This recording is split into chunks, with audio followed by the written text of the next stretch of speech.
Guys hello guys, আমি আর দাদা কমু আজকে নতুন করে আপলোড দিছি। জিনিসটা আপনারা মনে করবেন এবং শেয়ার কমেন্ট ফলো সবই আপনারা একটু মনোযোগ দিবেন।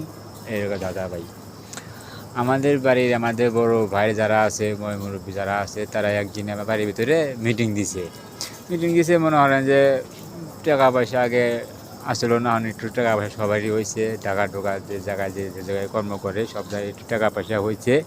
তো হলি পারে তারা একদিন কইতেছে যে আত্মীয় স্বজনের সাথে তো কারো যাচ্ছে না, পরিচয় নাই, রাস্তাঘাটে দেখা হলে চিনি না, পরিচয় নাই, দেখ কাম হনু আত্মীয় স্বজন খুদে গুণে যেখানে যা যে বা আছে সব লোক এক দাবাত দিয়ে একদিন খাওয়াইয়া সবার লোকে সবাই পরিচিত হমু।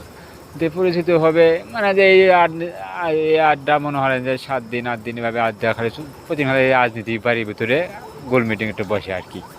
তো আমি খালি শুনি, আমি কোনো কথা বলি না। তো একদিন আমি বলতে আসি যে চাচা কি ভাই কি ভালো কি বলতে একটা কথা কম শুনবেন নাহি। তো সবাই কয় বলো, কিন্তু আমার বড় ভাই কয় না, তুই বলিস না, তুই যে কথা কবি কথা করলি বলতে মিটিং ভেঙে যাবো গা, বলি শোনে কী কমু।